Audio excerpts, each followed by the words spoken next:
पाकिस्तान में इतना इस्तेहकाम पैदा करने वाले किरदारों को इंसाफ के कटहरे में लाना होगा। नाज़रीन, 9 मई 2023 को बानी पाकिस्तान तहरीक इंसाफ की हिदायत पर उसकी जमात के शरपसंदों ने जो बगावत बर्पा करने की नाकाम कोशिश की, उसमें मुलविस अफराद के शवाहिद की हकीकत अब सामने आना शुरू हो गई है। 9 मई को मियां वाली जुडिशल कम्प्लेक्स हमला केस में उमर अयूब समेत दीगर रहनुमाओं पर फर्द जुर्म आयद हो गई है, जिससे पाकिस्तान तहरीक इंसाफ के रहनुमाओं के इस बगावत में मुलविस होने के इल्जामात को मजीद तकवीत मिली है। फर्द जुर्म आयद होने से यह वाज़ेह हो गया है कि यही वो शरपसंद हैं जिन्होंने जुडिशल कम्प्लेक्स पर धावा बोला और उसे नजर आतिश किया और साथ साथ पुलिस पर हमले भी किए। पानी पाकिस्तान तहरीक इंसाफ और उसके रहनुमाओं का दोगलापन ये है कि हर शरपसंदी करने के बाद उससे मुकर जाते हैं और अपने कारकुनों पर इसका मलबा डालकर बरी जिम्मा हो जाते हैं। ताहम अब अदालतों की जानिब से 9 मई के मुकदमात में फर्द जुर्म आयद होना इस बात का सबूत है कि इनके खिलाफ ठोस शवाहिद मौजूद हैं और ये कैफरे किरदार तक पहुंचेंगे।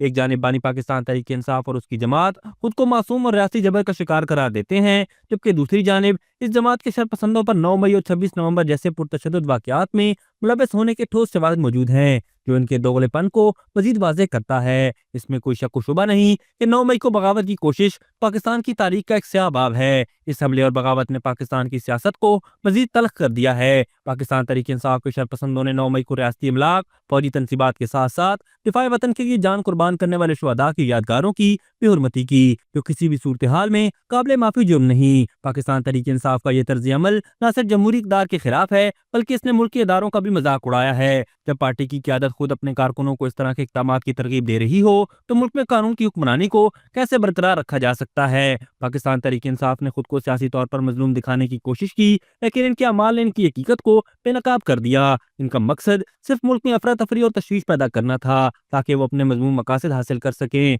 इस तमाम सूरत हाल में यह जरूरी है कि पाकिस्तान तहरीक इंसाफ की क़यादत को अपने अमाल का हिसाब देना होगा। पार्टी को अपने अंदरूनी मसाइल पर काबू पाने की जरूरत है और मुल्क की जमहूरियत और अमन के लिए एक मुस्बत तब्दीली लाने के लिए इकदाम उठाने होंगे। उनके इस प्रोपेगंडे और फसादी इकदाम से न सिर्फ पार्टी की साख को नुकसान पहुंचा है, बल्कि पाकिस्तान के जमहूरी अमल और समाजी इस्तेहकाम को भी खतरा लाक हुआ है। इस तनाजुर में देखा जाए तो यह पाकिस्तान तहरीक इंसाफ की क़यादत की जिम्मेदारी है कि वो अपने शरपसंद कारकुनों बशमूल बैरून मुल्क बैठे भगोड़ों और सहूलतकारों को ऐसे इकदाम से रोके जो मुल्क के अमन, इस्तेहकाम और जमहूरियत के लिए खतरा बन सकते हैं और पार्टी की बदनामी का बायस भी हैं। अफसोसनाक अमर यह है कि अभी तक पानी पाकिस्तान तहरीक इंसाफ और उसके पार्टी अरकान सियासत को समझने से कासिर हैं और मुसलसल ऐसे फैसले कर रहे हैं जिससे न सिर्फ उनकी अपनी जमात बल्कि पाकिस्तान की सियासत में अदम इस्तेहकाम से दो चार है। पाकिस्तान तहरीक इंसाफ की क़यादत की जानिब से मुसलसल बयानबाजी, निज़ामात तराशी, रियासती इदारों और रियासती शख्सियात की किरदार कशी इस बात की गमाजी करती है कि ये जमात सिर्फ और सिर्फ टकराव पर यकीन रखती है।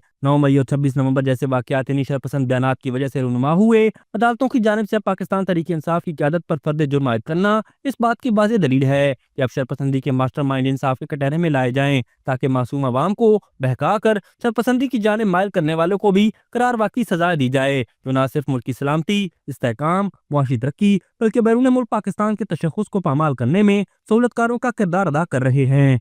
अभी तक के लिए सिर्फ इतना ही। मजीद दिलचस्प और ताज़ा तरीन खबरों से आगाह रहने के लिए हमारे चैनल इस्लामाबाद इंसाइडर को सब्सक्राइब करना मत भूलिए। और अगर हमारी ये वीडियो आपको अच्छी लगी है तो इसे लाइक कर दें और अपनी कीमती राय का इजहार नीचे दिए गए कमेंट सेक्शन में ज़रूर करें।